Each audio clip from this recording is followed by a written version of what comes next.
প্রশ্ন করে বললেন, আমা সালাকতা তরিকান যা শাউক, হে আমিরুল মুমিনিন, আপনি কি কাঁটাযুক্ত কোনো রাস্তা দিয়ে, এমন রাস্তা যে রাস্তার ডানে বায়ে সামনে পেছনে ক্যাকটাসের গুল্মলতা, খালি কাঁটা, এই কাঁটাযুক্ত কোনো রাস্তা দিয়ে কি আপনি কখনো হেঁটে যান নাই? ওমরে ফারুক বললেন, বালা, আমি হেঁটে গিয়েছি। উবাই বললেন, ওই রাস্তা দিয়ে হাঁটার সময় আপনি কেমন করে হেঁটেছেন? ওমরে ফারুক বললেন, ইজতাহাদতু ওয়া ইশতাম্মারতু, আমি এমন ভাবে হেঁটে গিয়েছি যাতে আশেপাশের ডানে বায়ে কাটা আমার গায়ে না লাগে, আমার জুব্বায় না লাগে। আমার জুব্বাটা ধরে আঁটো সাঁটো করে সন্তপর্ণে খুব সচেতনতার সাথে আমি হেঁটে গিয়েছি যাতে কাটা গায়ে না বিধে। উবাই বললেন, হাযা হুয়া তাকওয়া, এটাই তো তাকওয়া, এটাই তাকওয়া। এমন ভাবে এই পৃথিবীতে আপনাকে চলতে হবে যাতে শয়তানের কোনো হাতছানি, কোনো পাপ, কোনো পঙ্কিলতা, কোনো ধরনের অশ্লীল বিষয় আপনার গায়ে পৌঁছতে না পারে। এটাই তাকওয়া। বিশ্বনবী একবার খেজুরের ডালা ভেঙে মরুভূমির মধ্যে একটা দাগ টানলেন, লম্বা দাগ টেনে সাহাবাদেরকে বললেন, হাযা সিরাতুল মুস্তাকিম, এটার নাম সিরাতুল মুস্তাকিম। তারপর ডানে বায়ে দুই দিকে অনেকগুলো ছোট ছোট দাগ কাটলেন, বললেন, হাযিহি সুবুলুশ শায়তান, ডানে বায়ের রাস্তাগুলো এগুলো শয়তানের রাস্তা। ডান দিক থেকে বাম দিক থেকে তোমাকে শয়তান হাতছানি দিবে। গানের কনসার্টে চলো, ওখানে মমতাজ গান গাবে, আছে না নাই? মদের আড্ডাখানায় চলো, দুম্মা চলে ধুম দেখতে চলো, জুয়াবাজিতে চলো, নিষিদ্ধ পল্লীতে চলো।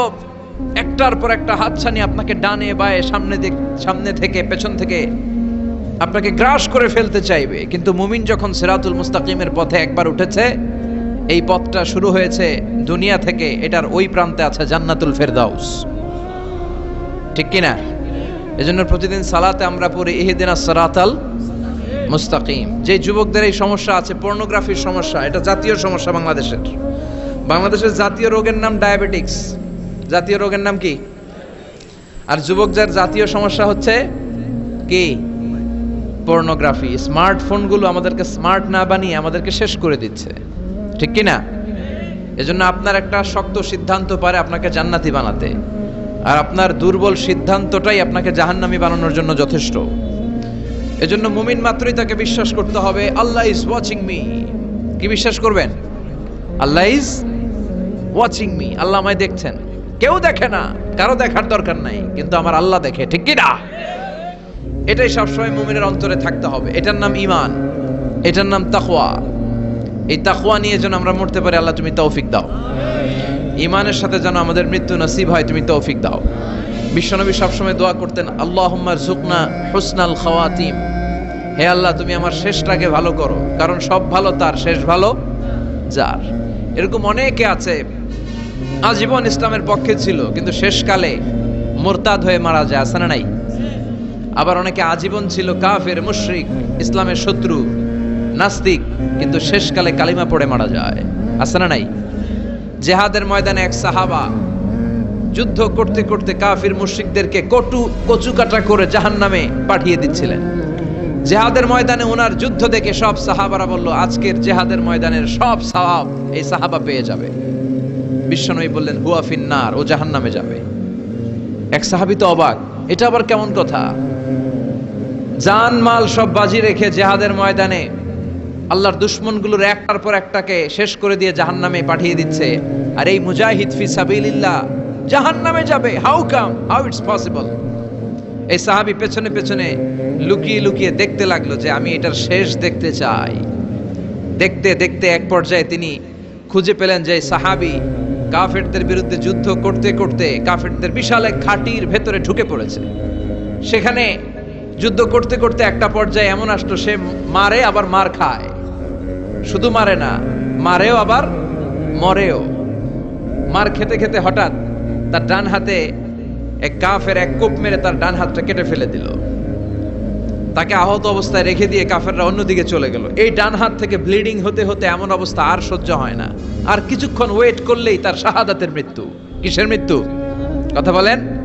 আমাকে শহীদ করে সেই মিছিলে শামিল করে নিও, যে মিছিলের নেতা মীর হামজা, খোবায়েবে খাব্বাব আল্লাহর কাছে ছিল অতি প্রিয়, শামিল করে নিও আমাকে শহীদ করে, সেই মিছিলে শামিল করে নিও। পড়েন আমিন। শাহাদাতের তামান্না যার অন্তরে থাকে না সে মুমিন হতে পারে না, সে মুনাফিক। মরতে তো হবেই, এজন্য আল্লাহর কাছে আমরা শাহাদাতের মৃত্যু চাই, ঠিক কিনা? বিশ্বনবী বলেন শাহাদাতের মৃত্যু নিয়ে কেউ যদি বিছানায় পড়েও মারা যায়, কিয়ামতের দিন শহীদদের কাতারে আল্লাহ তাকে দাঁড় করিয়ে দিবে। তো যুদ্ধ করতে করতে ওই সাহাবা আর কিছু সময় অপেক্ষা করলেই শহীদি মৃত্যু, কিন্তু আর অপেক্ষা করতে না পেরে তলোয়ারটাকে সে মাটিতে গেড়ে ওই তলোয়ারের উপর ঝাঁপিয়ে পড়ল। পেটের এই পাশ থেকে ঢুকে পিঠ দিয়ে তলোয়ার বের হয়ে গেল, ওইখানে শেষ। তার মানে শাহাদাতের মৃত্যু হয় নাই, তার হয়েছে আত্মহত্যা। তার কি হয়েছে? সুইসাইড। মান খাতালা নাফসাহু বিশাইইন উযযিবা বিহি ইয়াউমাল কিয়ামা। যে ব্যক্তি যে জিনিস দিয়ে নিজেকে শেষ করবে কিয়ামতের দিন, ওটাই হবে তার শাস্তি। যে গলায় ওড়না পেঁচিয়ে মারা যায়, ওই মেয়েগুলো in the day of judgement, কিয়ামতে বিচার শেষে জাহান্নামে শুধু ওড়না পেঁচিয়ে মরতেই থাকবে। যে বিষ খেয়ে মারা যায়, ওর শাস্তি হবে জাহান্নামের বিষ খেয়ে খেয়ে সে জাহান্নামটাকে কাঁপিয়ে তুলবে। যে ছুরি ঢুকিয়ে স্ট্যাবিং করে মারা যায়, ও শুধু স্ট্যাবিং করতেই থাকবে জাহান্নামে। এই সাহাবা আত্মহত্যা করলেন। পেছন থেকে লুকিয়ে লুকিয়ে যে সাহাবা এই দৃশ্য দেখলো, সে দৌড়ে বিশ্বনবীর কাছে যেয়ে বলল, আশহাদু আন্নাকা মুহাম্মাদ রাসূলুল্লাহ, আমি সাক্ষ্য দিচ্ছি নিশ্চয়ই আপনি আল্লাহর রাসূল। কারণ ওই সাহাবী আত্মহত্যা করে মারা গিয়েছে, তার কপালে শাহাদাত জোটে নাই। এজন্য বিশ্বনবী দোয়া করতে বলেছেন, আল্লাহুম্মা রযুকনা হুসনাল খাওয়াতিম, হে আল্লাহ আমাদের শেষটাকে তুমি ঈমানের মৃত্যু দিও, শেষ সময়টাতে তোমার নাম জপে যেন আমরা পৃথিবী থেকে যেতে পারি, তুমি তৌফিক দাও। চিল্লায় পড়েন আমিন। সব সময় মুমিন ভয় পাবে কাকে? চাইবে কার কাছে? নাকি খাজা বাবার কাছে, বড় হুজুর, ছোট হুজুর? একজনের কাছে আমরা চাইবো। চিৎকার করে বলেন, চিনি কে? কালা কচুয়া। ধলা কচুয়া নাই এদিকে? ধলাও আছে, কালা কচুয়া। চাঁদপুরের দিকে আবার একটা আছে কচুয়া, না? কাজিমউদ্দিন খন্দকার উচ্চ বিদ্যালয়, আলহাজ আব্দুল হক খন্দকার মহিলা মাদ্রাসা ও ফারুকিয়া হাফিজিয়া মাদ্রাসা এতিমখানার উদ্যোগে 53তম বার্ষিক ওয়াজ ও দোয়ার মাহফিল। প্রধান অতিথি অ্যাডভোকেট আব্দুল মতিন খসরু সাহেব, আমাদের মাননীয় এমপি মহোদয়, সংসদ সদস্য কুমিল্লা 5, প্রেসিডিয়াম সদস্য বাংলাদেশ আওয়ামী লীগ ও সাবেক সফল মন্ত্রী আইন বিচার ও সংসদ বিষয়ক মন্ত্রণালয়। অনেক নাম শুনেছি ওনার, দেখা হয় না। তো আজকে 2 ঘন্টা ধরে নাকি বসে আছে। আমিও আসছি দেরি করে। তারপরে এখানে একটা রেস্টুরেন্টে আমরা ডিনার করলাম। তো সবাই বারবার ফোন করে বলছিল যে এমপি সাহেব কিন্তু বসে আছে, বসে আছে। আমি ওনার নাম শুনেছি, উনি খুব ধর্মপ্রাণ একজন মানুষ। অনেকে আছে এই বড় বড় পদগুলো পেলে ইসলামকে ভুলে যায়, এরকম ডাকাত আছে না নাই? কিন্তু আপনাদের এমপি মহোদয় ইসলাম প্রিয়, ধর্মপ্রাণ, ইসলাম সম্পর্কে জানেও বেশি, মানেও বেশি, এবং বিভিন্ন মাহফিলে উনি যান। সেখানে যে দেদারসে বিভিন্ন জায়গায় ফান্ডিং করেন, সেখানে দান খয়রাত করেন। আমি নাম শুনেছি ওনার অনেক। আল্লাহ ওনাকে ইসলামের জন্য তুমি কবুল করো।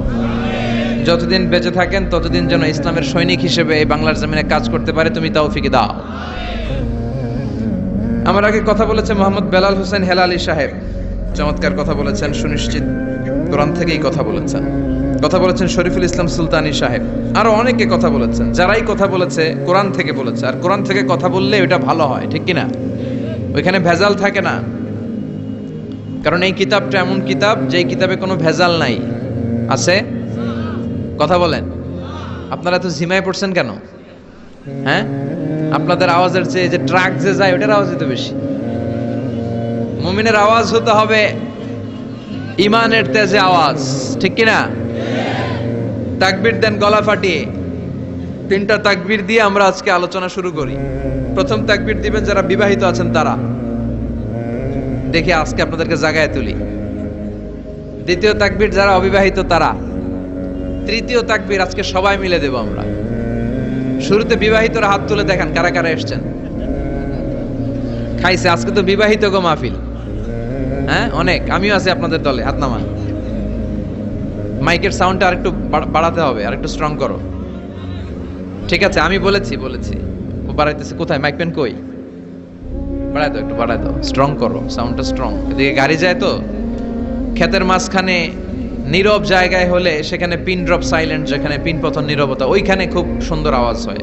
রাস্তার পাশে তো ও চেষ্টা করতেছে, অসুবিধা নেই। তো প্রথম তাকবীর পড়বেন যারা বিবাহিত তারা, দ্বিতীয় তাকবীর যারা অবিবাহিত। অবিবাহিত কারা কারা আসছো দেখি, কপালে জোটে নাই কেউ, অনেক দুঃখ তাদের মনের ভেতর। হ্যাঁ, টেনশন নাই, জুটে যাবে ইনশাআল্লাহ। আর বাংলাদেশে মহিলার সংখ্যা নাকি বেশি, ভাগে যোগে 2-3টাও পড়তে পারে। সামনে এটা আসবে, কিন্তু আরব বিশ্বে চালু হয়ে গেছে অনেক আগ থেকে, 2-3টা বিয়ে করাই লাগে। আমাদের দেশে সাহস করে অনেকে করে, অনেকের সাহস হয় না। তো আস্তে আস্তে শুরু হবে ইনশাআল্লাহ। আমি লিল্লাহি তাকবীর বললে যারা বিবাহিত আসছেন তারা প্রথমে তাকবীর পড়বেন, এরপরে অবিবাহিতরা, তারপরে সবাই।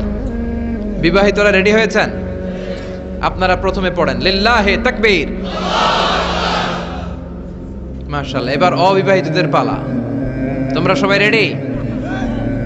ইনশাআল্লাহ পড়ো লিল্লাহি তাকবীর। মাশাআল্লাহ। বিবাহিতদের চেয়ে হয়তো সামান্য কিছু বেশি হয়েছে সাউন্ড, সামান্য, কিন্তু অলমোস্ট সেম।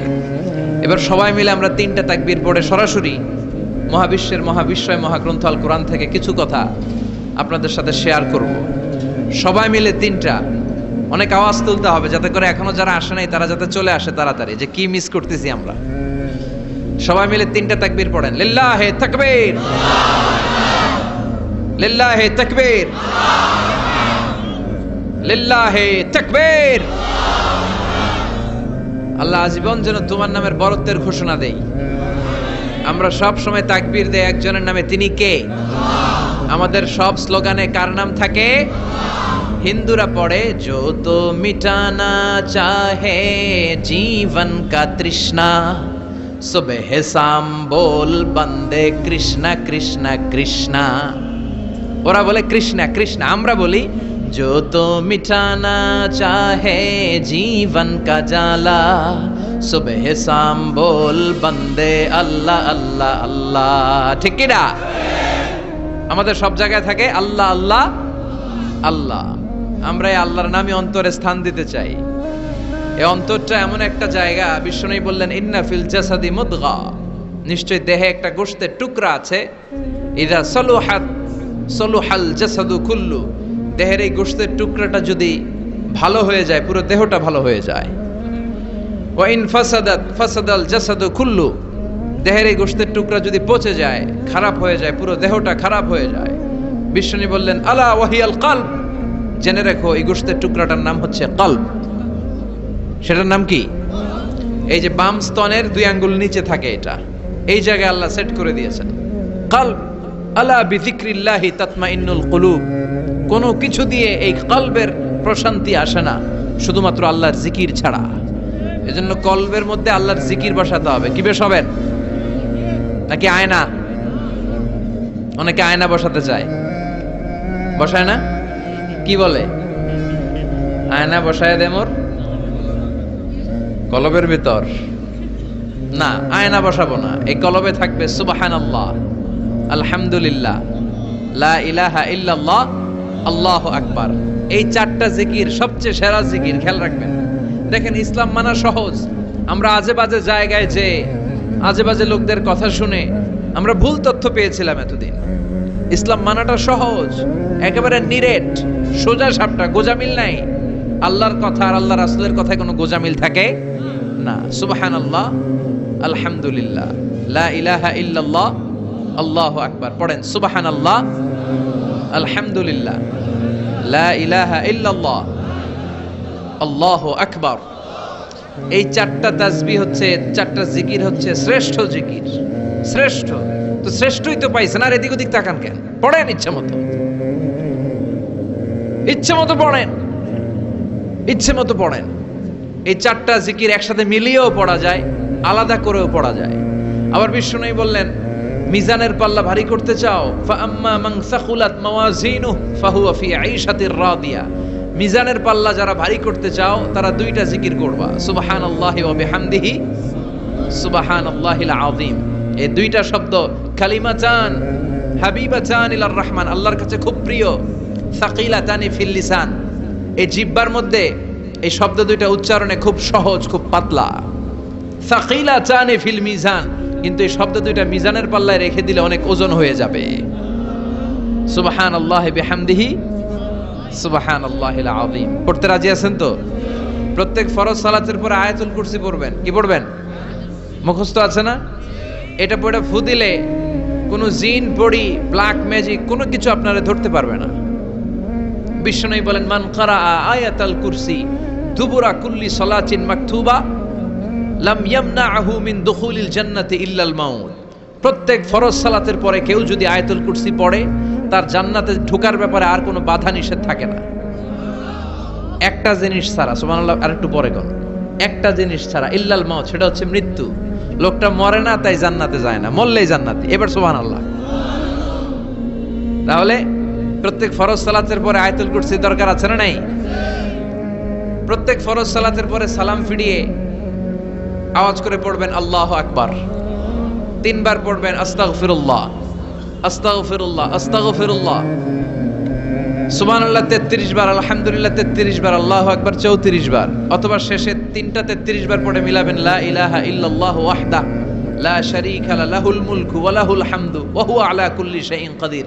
আরেক বর্ণনা একটু বাড়ানো হয়েছে, ইউহয়ী ওয়া ইউমীত ওয়া হুয়া আলা কুল্লি শাইইন। এগুলো পড়ে না, কোত্থেকে কি হাবিজাবি পড়ে ঈমান নষ্ট করে। এজন্য মুমিন হবে, মুমিন they work smart, they don't work hard. মুমিন স্মার্টলি কাজ করে, মুমিন কষ্ট করে কাজ করে না। সুবহানাল্লাহ কইবেন না?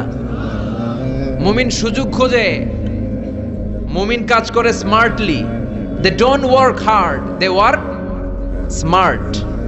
দে ওয়ার্ক স্মার্ট, তারা স্মার্টলি কাজ করে। আপনারা জানেন কাবা ঘরের 4টা কর্নার আছে। একটা কর্নারের নাম হচ্ছে রুকনুল হাজারিল আসওয়াদ, এটার নাম হচ্ছে ব্ল্যাক স্টোন কর্নার, যেখানে হাজরা আসওয়াদের পাথর আছে। এই পাথরটাতে চুমু দিলে জীবনের গুনাহ সব মাফ করে দেয় কে? এটা জান্নাতি পাথর। কিয়ামতের দিন এই পাথরকে আল্লাহ একটা জিহ্বা দিবে, ঠোঁট দিবে, 2টা চোখ দিবে, আর কিয়ামতের দিন আল্লাহর সামনে দাঁড়িয়ে এসে সাক্ষ্য দিবে যে আল্লাহ তোমার এই বান্দা আমারে চুমু দিয়েছিল, এ দিয়েছিল, এ দিয়েছিল, এদের সবাইকে মাফ করে দাও। তো হাজরা আসওয়াদের কর্নার আর কাবা ঘরের যে স্বর্ণ দিয়ে খচিত দরজা, এই হাজরা আসওয়াদের কর্নার আর দরজার মাঝখানে ছোট্ট একটু জায়গা, এটারে আরবিতে বলে মুলতাজাম।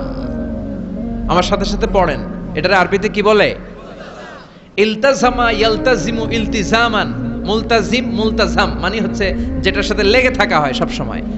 সাহাবারা এই জায়গাটার সাথে লেগে থাকতেন, পেট লাগিয়ে, গাল লাগিয়ে, চোখ লাগিয়ে, মুখ লাগিয়ে কাঁদতেন আর দোয়া করতেন। আর এই জায়গায় পেট লাগিয়ে, শরীর লাগিয়ে দোয়া করলে ওই দোয়া আল্লাহ ফিরিয়ে দেয় না। কিন্তু ওই জায়গায় দোয়া করার চান্সও এত সহজে পাওয়া যায় না, ধাক্কা ধাক্কি যুদ্ধ করতে হবে আপনারে। তো এক মাওলানা চান্স পাইছে ওইখানে, অনেক ধাক্কা ধাক্কি করে, খাইয়া দেয়া শক্তি কইরা ধাক্কা ধাক্কি, পাকিস্তানি পাঠানি যেগুলো আছে, 8-10টা পাঠান একসাথে দাঁড়ালে ওগুলার জ্বালায় কিছুই করা যায় না। এইভাবে তাকাইতে হয় ওদের দিকে, তাকাইলে আপনার টুপি পরে যাবে পিছনে, ইয়া উঁচু লম্বা। তো এই মাওলানা অনেক ধাক্কা ধাক্কি করে কোন রকম ওই মুলতাজামে হাত লাগাইতে পারছে। এখন আবার তো আরেক ধাক্কায় কই যে চলে যাবে কোনো হিসাব নাই। তো সেইখানে দাঁড়াই আল্লাহর কাছে দোয়া করছে, যেহেতু এই জায়গায় দোয়া করলেই আল্লাহ কবুল করে, এখন কয়টা যাবে আল্লাহর কাছে, সময় তো নাই। সে ওখানে হাত লাগিয়ে দোয়া করতেছে, আল্লাহ একটাই দোয়া, জীবনে যত দোয়া করছিলাম আর করবো সব দোয়া তুমি কবুল করে নিও। যত দোয়া জীবনে করছি আর মরার আগের দিন পর্যন্ত যত দোয়া আমি করব, এই দোয়াগুলো কবুল কইরো, এই একটাই চাওয়া, আর কিছু চাইলাম না তোমার কাছে। তো কিছু বাকি রাখছে? কথা বলেন। The believer, they work smart, they don't work hard. বিশ্বাসীরা স্মার্টলি কাজ করে, ওরা শক্তি খাটিয়ে ঘাম ঝরিয়ে কাজ করে না, ওরা সুযোগ খোঁজে, ওরা ঝোপ বুঝে কোপ মারে। ঠিক কি না?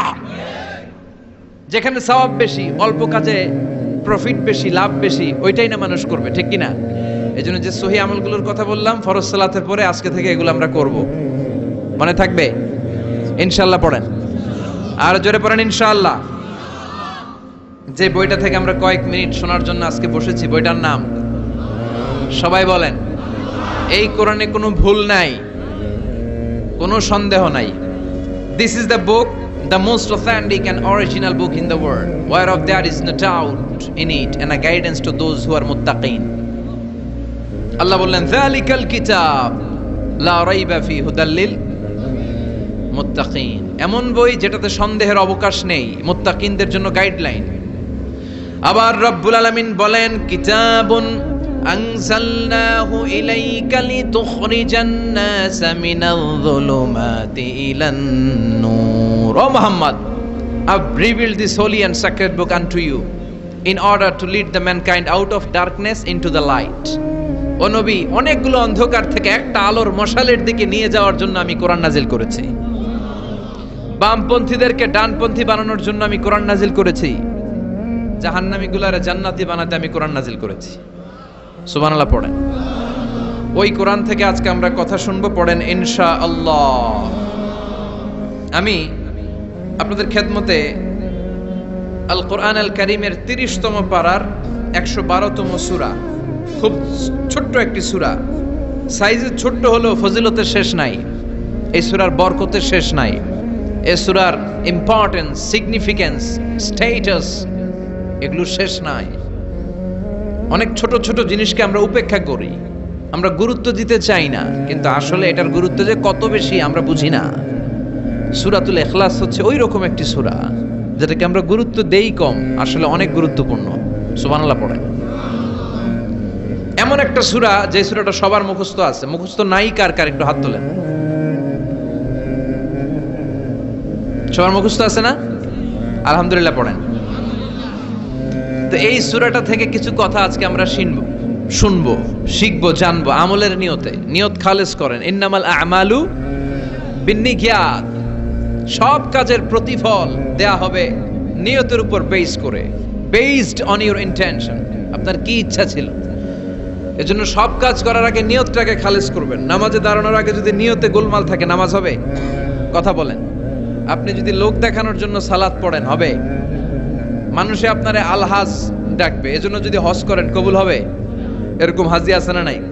আলহাজ না ডাকলে চাইতে ওঠে, আছে না নাই? তো আপনি চেতেন কেন? আপনি কি আলহাজ শোনার জন্য হজ করছেন? হজ করেছি কার জন্য? আতিমুল হাজ্জা ওয়াল উমরাতা লিল্লাহ। আল্লাহর শব্দ চুজিংটা দেখছেন? আল্লাহর রুচি দেখেছেন? লিল্লাহ, আল্লাহ যোগ করে দিয়েছে আতিমুল হাজ্জা ওয়াল উমরাতা লিল্লাহ। হজ এবং উমরা করবে শুধুমাত্র একজনকে খুশি করার জন্য। তিনি কে?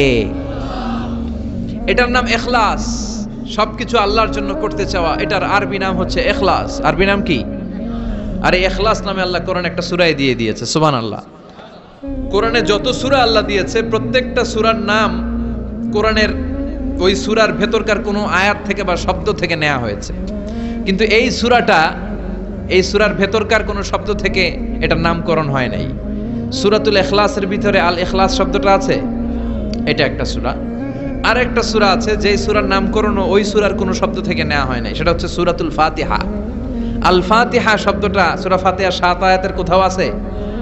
সূরাতুল ইখলাস আন্তরিকতার সূরা, দ্য সূরা অফ সিনসিয়ারিটি। তো এজন্য শুরুতে নিয়ত খালেস করে নেন যে যা আজকে আমরা শুনবো আমলের নিয়তে। ইনশাআল্লাহ পড়েন। আল্লাহ তুমি কবুল করো। তবে আমি যখন বক্তৃতা করি আমি মনে করি যে আমি ক্লাস নিচ্ছি, এবং আমাকে অনেকে মেসেজ করে যে আমাকে আমার ফেসবুক পেজে অনেকে মেসেজ করে যে হুজুর আমি আপনার তাফসির ক্লাসের একজন ছাত্র। আমার বুকটা ভরে যায়, আমার খুব আনন্দ হয় তখন যে আমি আপনার তাফসির ক্লাসের এক ছাত্রী, আমি আপনার তাফসির ক্লাসের এক ছাত্র। তো এটা একটা ক্লাস, এজন্য আপনাদেরকে কিছু জিজ্ঞেস করলে আপনারা আওয়াজ করে উত্তর দিবেন। সূরাটার নাম হচ্ছে সূরাতুল ইখলাস। কি নাম? সূরাতুল ইখলাস। এই সূরার আয়াত সংখ্যা 4টি। চিল্লায় বলেন কয়টি? এই সূরাটা মাক্কি সূরা। কি সূরা? কোরআনের সূরাগুলো দুই ভাগে বিভক্ত, একটা মাক্কি আর একটা মাদানী। এটা কি সূরা? সবাই বলেন। এটা কোরআনের 112তম সূরা। এই সূরায় মোট শব্দ আছে 15টা, অক্ষর আছে 47টা। আলহামদুলিল্লাহ পড়ে। সূরাটার নাম হচ্ছে সূরাতুল ইখলাস। সূরাতুল ইখলাসে শুধু এই সূরার নাম নয়, আরো অনেকগুলো নাম পাওয়া যায় এই সূরার। তন্মধ্যে একটি নাম হচ্ছে সূরাতুত তাওহীদ। সূরাতুল ইখলাসের অপর আরেকটি নাম হচ্ছে সূরাতুত তাওহীদেরই মুর্শিদ আমার মুহাম্মাদের নাম বলো, মুহাম্মাদের নাম আল্লাহর নাম জপলে বুঝতে পারি আল্লাহরই কালাম, বলো মুহাম্মাদের নাম। ওই নামেরই রশি ধরে যাই আল্লাহর পথে, ওই নামেরই ভেলায় চড়ে ভাসি নূরের স্রোতে। ওই নামের বাতি জেলে দেখি আরশের মুকাম, বলো মুহাম্মাদের নাম। পড়েন, তৌহিদেরই মুর্শিদ আমার, মুহাম্মাদের নাম বলো, মুহাম্মাদের নাম। আল্লাহর নাম জপলে বুঝতে পারি আল্লাহরই কালাম, বলো মুহাম্মাদের নাম। সুবহানাল্লাহ পড়েন। এই সূরার একটা নাম হলো সূরাতুত তাওহীদ। কি নাম? সবাই বলেন, সূরাতুত তাওহীদ। কি নাম? তাওহীদের সূরা। তাওহীদ মানে একত্ববাদ, oneness of God, oneness of creator. আমাদের স্রষ্টা যে একজন, সেটাকে আরবিতে বলে তাওহীদ। আমরা এক আল্লাহ কেন্দ্রিক সব কাজ করি। আমরা নামাজের সময় ডাকি কারে? আজানের সময়, একামতে, জবাই, কুরবানি, স্লোগান, সবকিছুতে কার নাম?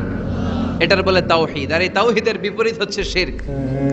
আল্লাহ ছাড়া অন্য কারো কাছে হাত পাতা, আল্লাহর সামনে মসজিদে যে মাথা না নুয়ে মাজারে যে মাথা নত করে বাবার কাছে চাওয়া, আছে না নাই?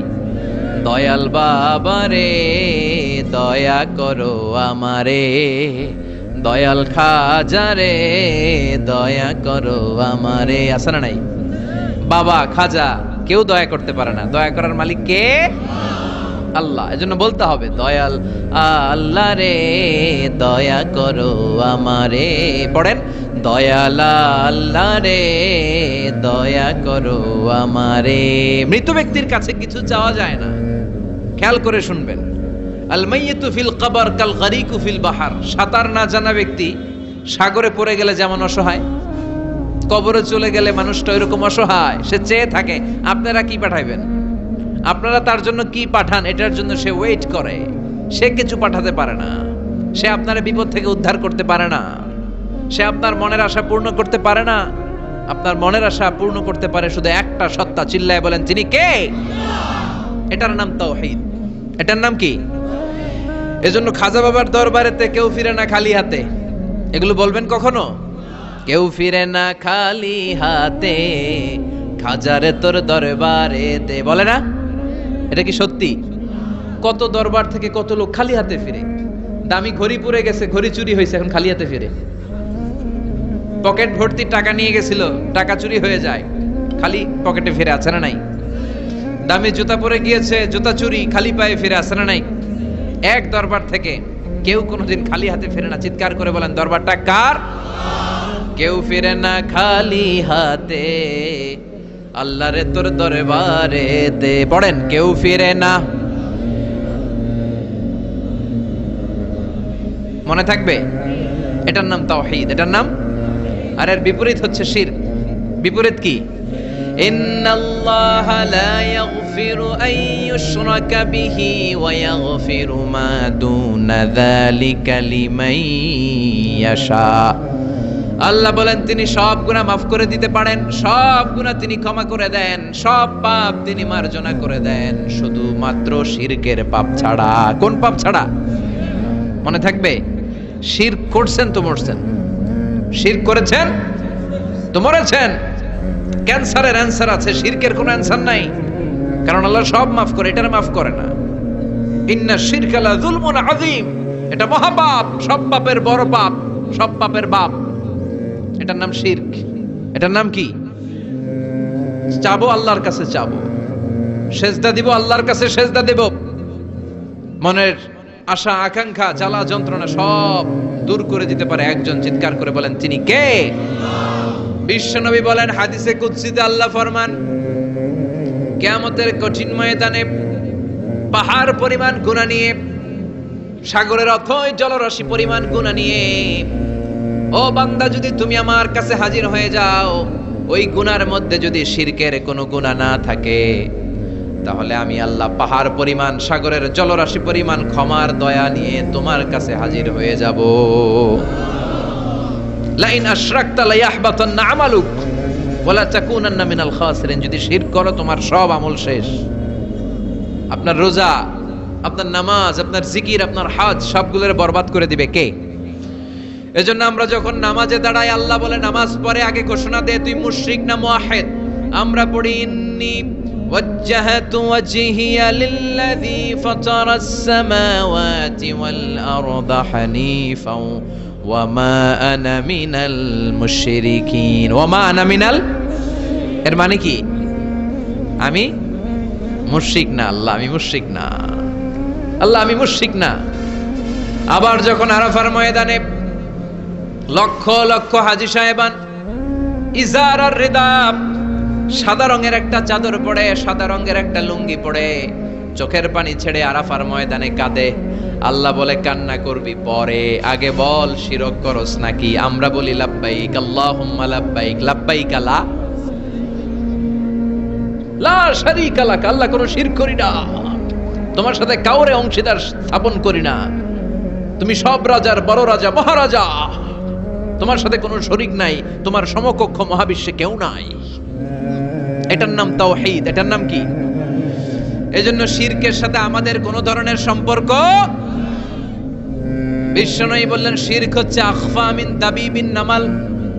পিঁপড়ার গুটি গুটি পায়ের চেয়েও ভয়ঙ্কর। পিঁপড়া যেমনি গুটি গুটি পায়ে হেঁটে হেঁটে মিষ্টির দোকানে ঢুকে যায়, যেখানে মিষ্টি রেখেছেন, মিষ্টি জাতীয় খাবার রেখেছেন, ওই পাতিলের ভেতরে লুকিয়ে লুকিয়ে গুটি গুটি পায়ে যেমনি পিঁপড়া ঢুকে যায়, তেমনি শিরক করলে শির গুটি গুটি পায়ে আপনার দেহের ভেতরে ঢুকে আপনার ঈমানকে বরবাদ করে সারখার করে দিবে, শেষ হয়ে যাবে আপনার ঈমান। এজন্য শিরকের সাথে আমাদের কোনো সম্পর্ক আছে? শিরকের সাথে যে সম্পর্ক নাই, তাওহীদে যে আমাদেরকে বিশ্বাসী হতে হবে, সেই লক্ষ্যে আল্লাহ তাআলা এই সূরার আরেকটা নাম দিলেন, সেটা হচ্ছে সূরাতুত তাওহীদ। সেটার নাম কি? তাহলে সূরাতুল ইখলাসে শুধু সূরাতুল ইখলাসের নাম নয়, এটার আরেকটা নাম কি মনে থাকবে সবার? এই সূরার আরেকটা নাম হচ্ছে সূরাতুল মা'রিফা। সূরাতুল, কথা বলেন, জোরে বলেন। আপনাদের জিমানি ধরছে? 2-4 জনই কয়, বাকিরা কয় না। বাকিরা কয় না ক্লাস করুম না, আপনি পড়ায় যান।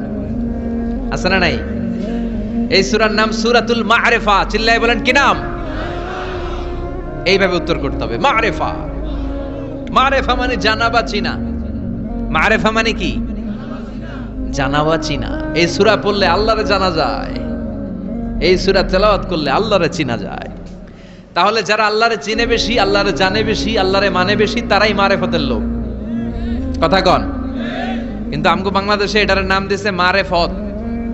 মারিফা এটার নাম দিছে কি? মারে, আসলে মাইরের পথ। ঠিক কি না?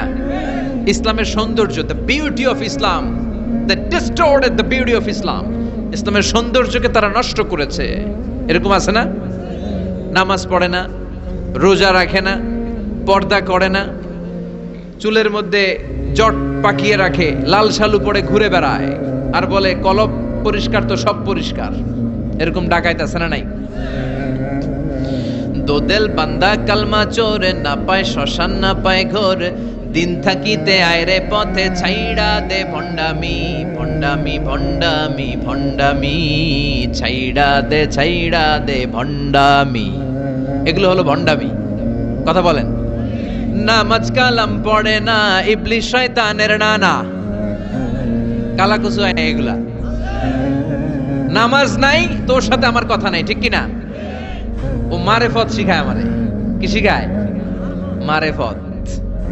আমরা যে কত মারেফত আগেই শিখে রাখছি ওইটা জানে না। যারা ইখলাসের সাথে আল্লাহর উপর তাওয়াক্কুল করে, ওরা হচ্ছে আহলুল মারেফা। চিল্লায় বলো ঠিক কিনা? নামাজ রোজা করে না, ইবলিশ শয়তানের নানা, ধর্মের একখান খুঁটি ধইরা কয়দিন করবা হয়রানি, ভণ্ডামি ভণ্ডামি ভণ্ডামি, ছাইড়া দে ভণ্ডামি। এরকম ভণ্ড আছে না নাই? এদের সাথে ইসলামের কোনো সম্পর্ক?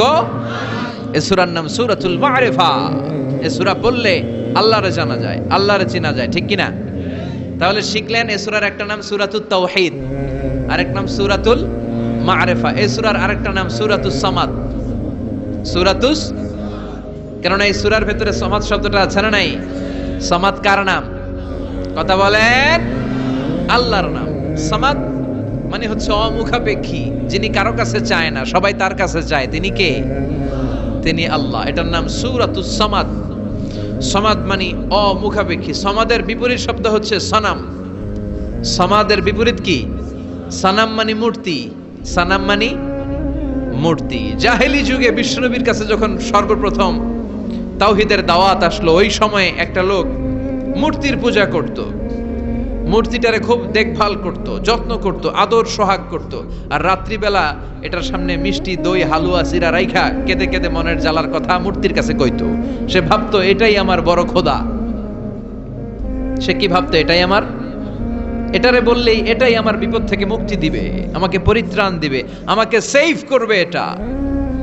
এভাবে সে আল্লাহকে বাদ দিয়ে মূর্তির ইবাদত করত, মূর্তিকে খুব যত্ন করত। একদিন কোন এক কাজে মূর্তিটাকে রেখে এসে ঘরের বাইরে গেল, এক পাশে গেল। কাজ শেষে এসে দেখে তার এই মূর্তির গায়ে পানি। মূর্তিটাকে দেখতে মনে হচ্ছে যে কে যেন গোসল করায় গেছে, পানি। তো সে ভাবলো যেহেতু আমার খোদার গায়ে পানি, এটা নিশ্চয়ই ভালো পানি হবে। He thought it is the water of mercy and blessings. সে ভাবলো it could be the water of rahma. এটা মনে হয় রহমতের পানি হবে, যেহেতু খোদার গায়ে পানি। তো রহমতের গায়ে পানি শুকিয়ে যাওয়ার আগে খেয়ে ফেলি, তাহলে সব রহমত ঢুকবে কই? পেটে। When he thought it is the water of rahma, water of mercy and blessings, he started to suck it with his tongue. সে জিহ্বা দিয়ে চাটতে শুরু করছে, চেটে চেটে সব রহমত নিয়ে নিচ্ছে পেটে। When he started to suck it, he found the taste is little bit bitter. The taste is weird.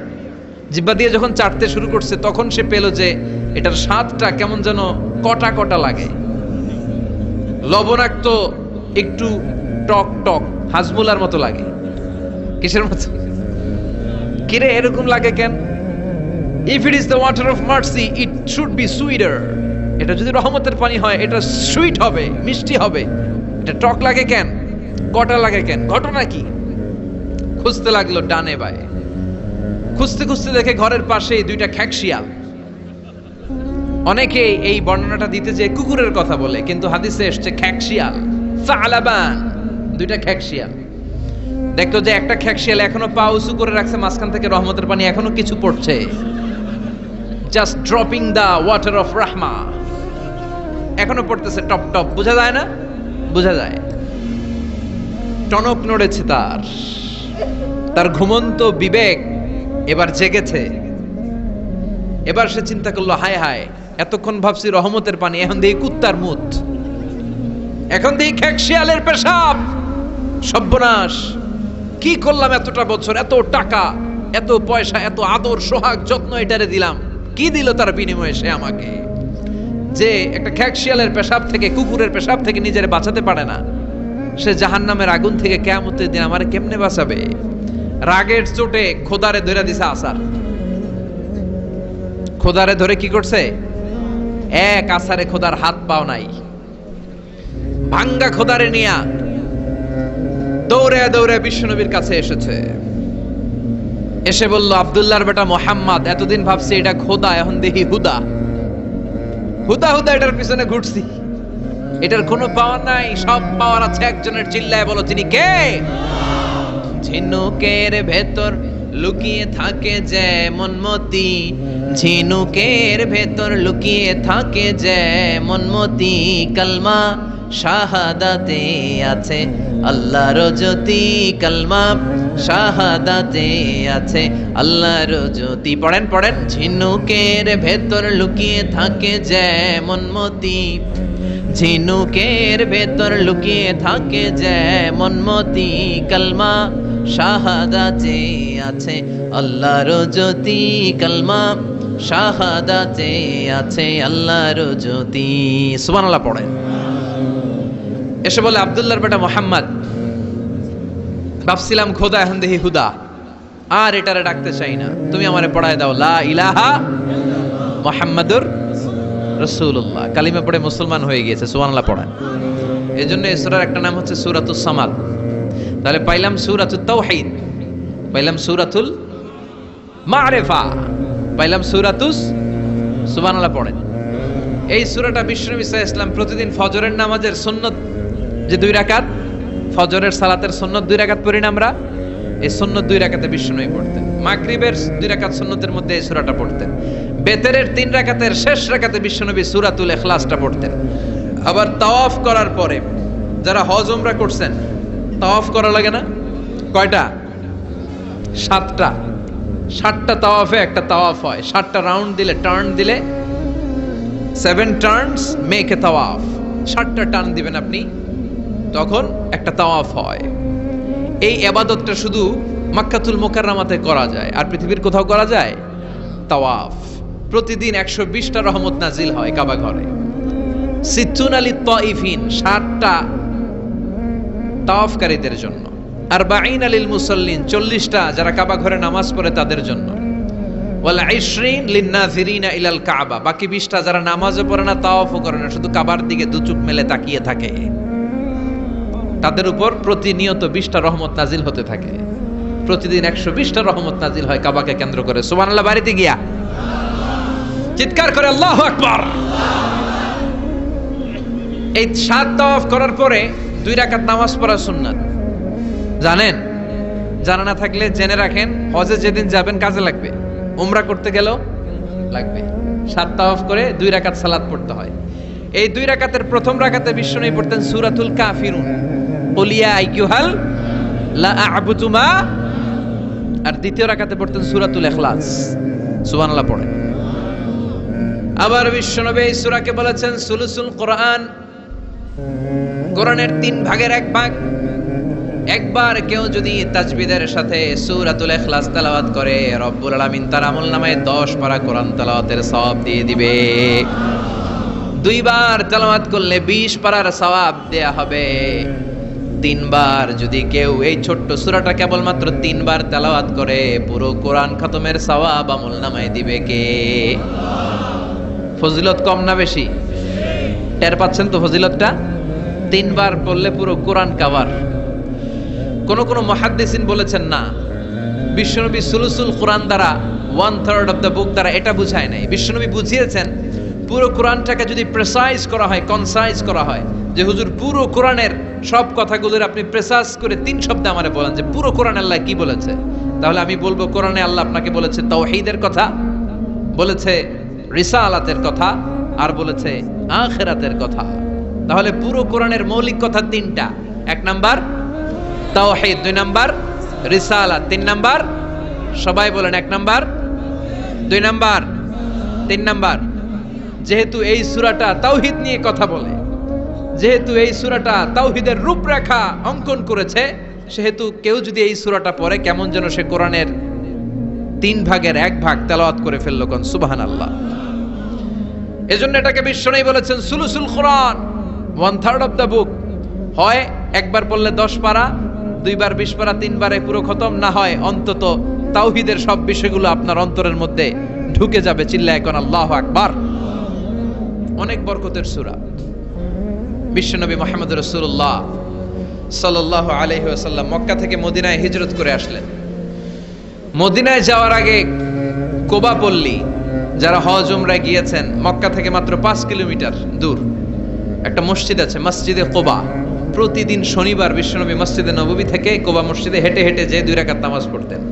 কেউ যদি অজু করে, ঘর থেকে অজু করে যে কোবার মসজিদে নামাজ পড়ে, তার আমল নামে আল্লাহ একটা কবুল উমরা হজের সওয়াব দিয়ে দিবে। এজন্য দেখবেন প্রতি শনিবারে কোবা মসজিদে ভিড়। আমি যতবার গিয়েছি সৌদিতে, প্রত্যেক শনিবারে ওখানে জিয়ারত করেছি। শনিবারে যে কোবা মসজিদে আপনি নামাজ পড়বেন।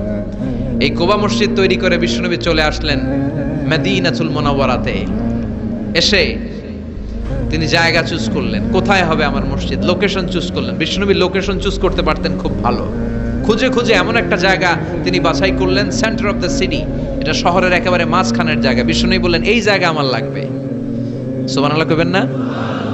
কি জ্ঞান, কি বুদ্ধিমত্তা, কি ফিলোসফি ছিল বিশ্বনবীর। সব জায়গায় বিশ্বনবীর এই অভাবনীয় বুদ্ধিমত্তা। বিশ্বনবী যখন কোনো যুদ্ধে যেতেন, যুদ্ধ ডান দিকে, যুদ্ধ কোন দিকে, কিন্তু সেনাপতি নিয়ে বের হইতেন বাম দিকে, বের হইতেন বাম দিক দিয়ে ঘুইরা টুইরা ওইদিকে যাইতেন। সুবহানাল্লাহ কইবেন না? যাতে কেউ কল্পনাই করতে না পারে কোথায় অ্যাটাক করবে উনি। এটা হচ্ছে সেনাপতির যুদ্ধ কৌশল। বিশ্বনবীর যুদ্ধ যদি হতো বাম দিকে, উনি বেরোইতেন ওইদিকে। বিশ্বনবীর যুদ্ধ হলো সামনে, মদিনা থেকে তিনি পিছনের রাস্তা দিয়ে অনেক দূরে চলে যেতেন, সেখান থেকে মরুভূমির পথ পাড়ি দিয়ে তারপর যুদ্ধের ময়দানে যেতেন। বুদ্ধিমত্তা, intellectual power. He was a very good mediator ever in the world. পৃথিবীর সবচাইতে বেশি কূটনৈতিক বুদ্ধি সম্পন্ন মানুষ করে আল্লাহ তাআলা বিশ্বনবীকে বানিয়েছেন। ওয়াজ এ ভেরি গুড মিডিয়েটর। মধ্যস্থতা করতে পারতেন ভালো, সালিস করতে পারতেন ভালো। সালিস আমরা বাংলায় বলি সালিশ, আসলে শব্দটা সালিস, আসানি আসালিস। আমার আপনার মধ্যে ঝগড়া তো আমি এক আপনি দুই, আরেকজন লাগবে কি 3 নাম্বার, আসালিস। এটাকে বলে সালিশ। সালিশই করতে পারতেন বিশ্বনবী, চমৎকার। স্বামী স্ত্রীতে ঝগড়া হইলে মিলাই দিতেন। কত ফাতেমা আর আলীর ঝগড়া মিলাই দিয়েছেন তার হিসাব নাই। সুবহানাল্লাহ কইবেন না? এমনকি হি ওয়াজ এ ভেরি গুড মিডিয়েটর, ভালো মধ্যস্থতাকারী ছিলেন। স্ত্রীদের মধ্যেও ঝগড়া লাগতো, বিশ্বনবীর স্ত্রীদের মধ্যেও খুনসুটি হতো, ঝগড়া মারামারি। বিশ্বনবীর একমাত্র ভার্জিন কুমারী স্ত্রী ছিল আয়েশা রাদিয়াল্লাহু তাআলা আনহা। ওনার বাড়িতে বিশ্বনবীর আরেক স্ত্রী, খুব সম্ভবত হাফসা বা সফিয়া, কোন বর্ণনা এসেছে পায়েস, কোথাও এসেছে ঝোলওয়ালা তরকারি হাদিয়া নিয়ে আসছে, যে এটা আপনারা দিলাম। মায়েশা তরকারি দেখে রেগে গেলেন, আমার ঘরে তরকারি দিছো কেন? আমি রাঁধতে পারি না? আমি নিজ হাতে রান্না করে বিশ্বনবীরে খাওয়াবো। রেগে মেগে তরকারির ঝোল নিয়ে সফিয়ার বা হাফসার গালের মধ্যে মেখে দিয়েছে। হাফসা যে বিশ্বনবীর কাছে বলি, ইয়া রাসূলুল্লাহ, কুমারী বউ তো আদর করছেন বেশি, লাই দিয়া কই তুলছেন দেখেন। ও নবী, আমি পায়েস নিয়েছিলাম আর ঝোল করা তরকারি নিয়েছিলাম, ভেবেছিলাম আপনিও খাবেন, আয়েশাও খাবে। আয়েশা কয়, আমি কি রাঁধতে জানি না? নিয়ে আসলা কেন আমার ঘরে, দিলা কেন? আমি রাঁধতে জানি, নিয়ে যাও।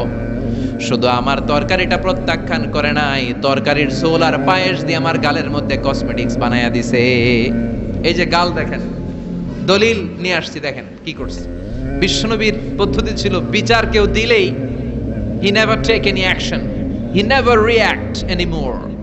কখনো উনি অ্যাকশনে যেতেন না, উনি দুই পক্ষের কথা শুনতেন। সুবহানাল্লাহ পড়েন। আর আমাদের বিচার করতে গেলে একজনের কথা শুনে আরেকজনরে বাস আছে না নাই? বললেন আয়েশারে ডাকো। আয়েশা, এমন করেছো? করেছি। কেন করেছো? বলে, ইয়া রাসূলুল্লাহ, মাথাটা গরম ছিল,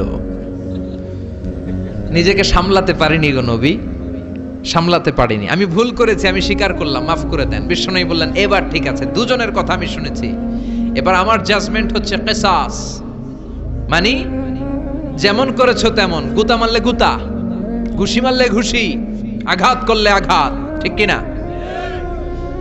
হাফসাকে তুমি যেমনি ঝোল মাখিয়ে দিয়েছো, হাফসা তুমিও বাটি থেকে ঝোল নিয়ে আয়েশার গালে পলিশ করে দাও।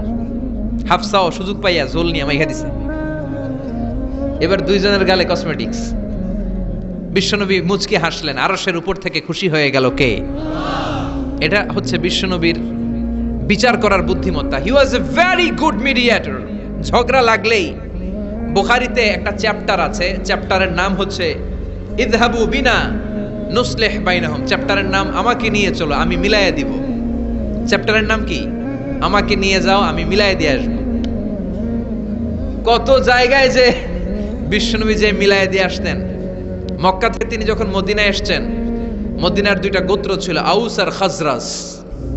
এদের এই দুই গোত্রের মধ্যে 100 বছরের মারামারি, 120 বছরের যুদ্ধ, কেউ থামাতে পারে না। থামাতে পারবে কি করে? বাবা যখন মারা যায়, ছেলেরে বলতে, আমারে মারছিল তোরাও মারবি। কেউ যখন ইন্তেকাল করে ওসিয়ত করে যেত, আমারে কোপাইছে তোরাও কোপাবি, কোপায় সাইজ করে ফেলবি। তো সবাই সবার রাগ আর ছাল মেটানোর জন্য এরকম ছেলে মেয়েদেরকে ওসিয়ত করে যেত যে এই যুদ্ধ যেন বন্ধ না হয়, আমার প্রতিশোধ তুই নিবি বাবা। এরকম ডাকাত কিছু লোক আছে না নাই? দাউ দাউ করে আগুন শুধু জ্বালাতে চায়। 120 বছরের যুদ্ধ কেউ থামাতে পারে না। বিশ্বনবী মক্কা থেকে মদিনায় হিজরত করলেন। মদিনায় যে উভয় পক্ষরে নিয়ে বসলেন, উভয় পক্ষের সব কথা শুনলেন। এরপরে কথা শোনার পরে মাত্র 7 দিনের ব্যবধানে বিশ্বনবী 120 বছরের যুদ্ধ মিটায়ে দিলেন। এতদিন পর্যন্ত নিয়ম ছিল, আউসের কেউ খাজরাজের কোনো মেয়ে বিয়ে করে না, খাজরাজের কোনো ছেলে আউস থেকে মেয়ে নেয় না। ওদের আনন্দ ওদের মতো, এদের আনন্দ এদের মতো। এই মিলিয়ে দেওয়ার পর থেকে আউস আর খাজরাজের মধ্যে বিয়ে করানোর ধুম পড়ে গেল। এরা কুরবানির গোশত নিয়ে আউসের এরা খাজরাজের বাড়িতে দিয়ে আসে, খাজরাজের এরা আবার ওট জবাই করলে বড় রান দিয়ে আসে আউসের কাছে। সুবহানাল্লাহ পড়েন। বিশ্বনবী ছিলেন গুড মিডিয়েটর। তিনি মদিনায় লোকেশন খুঁজতেছেন, কোথায় হবে আমার মসজিদ নববী, যেটা হবে আমার ক্যান্টনমেন্ট, যেটা হবে আমার গণভবন, যেটা হবে আমার বাসভবন, যেখান থেকে আমি মিলিটারি সোলজার পাঠাবো অ্যাটাক করার জন্য, যেখানে হবে আমার জেলখানা, যেখানে হবে আল্লাহর কাছে সেজদা দেওয়ার জিকির করার জায়গা। চিল্লা এখন ঠিক কিনা? এখন মসজিদগুলোরে আমরা মনে করছি শুধু ইবাদতের জায়গা। এই মসজিদ কেন্দ্রিক সব হতে হবে। আপনি গোটা বিশ্বে দেখেন, বাংলাদেশের ছোট্ট একটা চিপার মধ্যে একটা মসজিদ দাঁড় করায় ফেলছে। মসজিদ হবে অনেক বড় এরিয়া নিয়ে, পার্কিং লট থাকবে বড় বড়। মসজিদের একতলায় থাকবে কমিউনিটি সেন্টার, এক জায়গায় থাকবে হিজামা সেন্টার, এক জায়গায় থাকবে রুকিয়া সেন্টার, আরেক জায়গায় খতিব সাহেব সোশ্যাল কাউন্সিলিং করবে। যুবকদের কি সমস্যা, নারীদের কি সমস্যা, বিধবাদের কি সমস্যা, কার কি মাসালা জানার আছে, লিগ্যাল অপিনিয়ন জানার আছে, খতিব সাহেব সোশ্যাল কাউন্সিলিং করবে। চিল্লা এখন ঠিক কিনা? এইভাবে গোটা বিশ্বব্যাপী মসজিদ কেন্দ্রিক কাজ হয়। এদেশে মসজিদে শুধু নামাজ, আর কিছু নাই। বিশ্বনবী লোকেশন তালাশ করতেছেন কোথায় বানানো যায় মসজিদ নববী। খুঁজতে খুঁজতে এমন জায়গা বিশ্বনবী চয়েস করলো, এটা ছিল ছাগল ঘোড়া এগুলোর আস্তাবল, কিছু জায়গায় খেজুর গাছের ভাঙা ক্ষেত, আর কিছু জায়গায় কাফির মুশরিকদের কবরস্থান। এখন এই জায়গায় মসজিদ করা তো কঠিন। বিশ্বনবী বললেন, না, আমার নজর এক জায়গায় যদি পড়ে ওইখান থেকে আমি ফিরাই না সহজে, ট্রাই করো, এটাই আমার লাগবে মসজিদে নববী। বিশ্বনবী বললেন, ছাগল গরুর আস্তাবলকে সমান করো, খেজুর গাছ ভাঙা যেগুলো আছে খেজুর গাছগুলোরে কেটে ফেলো, কাফের মুশরিকদের যত কবরস্থান আছে কবরস্থান থেকে হাড্ডি গুড্ডি এখান থেকে নিয়ে অন্য জায়গায় দাফন করো। সুবহানাল্লাহ। মসজিদে নববী শুরু হয়ে গেল। নিজ হাতে পাথর কেটে কেটে তিনি মসজিদে নববী বানালেন। আর এর আগে যেটা বানায় আসছে ওটার নাম মসজিদে কুবা। ওটার নাম কি? আমার দিকে তাকান সবাই, এদিকে সোজা সোজা। মসজিদে কুবা। আপনাদের এলাকায় অনেক জায়গায় আছে না মসজিদে কুবা? কুমিল্লাতে একটা আছে, আছে না? 2 জায়গায়। এই মসজিদে কুবাতে বিশ্বনবী সাল্লাল্লাহু আলাইহি ওয়াসাল্লাম এক সাহাবাকে ইমাম বানায় দিয়ে আসলেন। উনি ইমামতি করে ওই মসজিদে, আর বিশ্বনবী ইমামতি করে মসজিদ নববীতে। মসজিদে কুবার যে ইমাম, তিনি প্রতি রাকাতে জাহরি কেরাতে মানে মাগরিব এশার ফজরের সালাতে প্রত্যেক রাকাতে সূরা ফাতিহার পরেই এই সূরা ইখলাস পড়ে। শুনতেছেন? প্রত্যেক রাকাতে সূরা ফাতিহার পরে কি পড়ে? ইখলাস।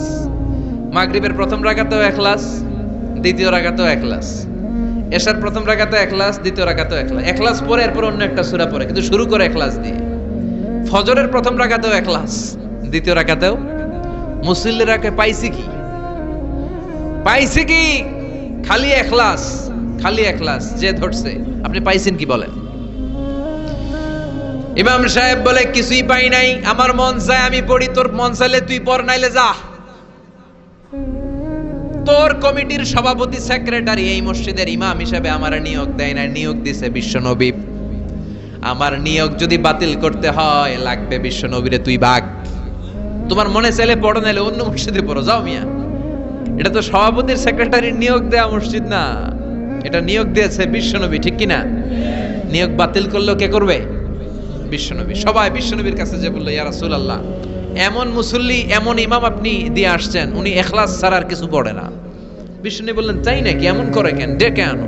ডেকে আনা হলো। বিশ্বনবী বললেন, ওরে সাহাবী,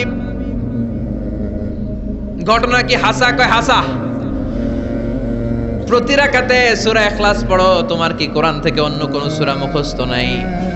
সাহাবী বলে, নবী, সব মুখস্থ আছে, কিন্তু এই সূরাটা আমার পড়তে ভালো লাগে, কারণ ফিহি সিফাতুর রহমান, এই সূরার ভেতরে আমার আল্লাহর পরিচয় আছে গো নবী। আমার আল্লাহর পরিচয়টা খুব সুন্দর করে দেয়া, আমার রবের কথা এই সূরার পরতে পরতে পাওয়া যায়, এজন্য এই সূরাটা পড়তে আমি বড্ড ভালোবাসি।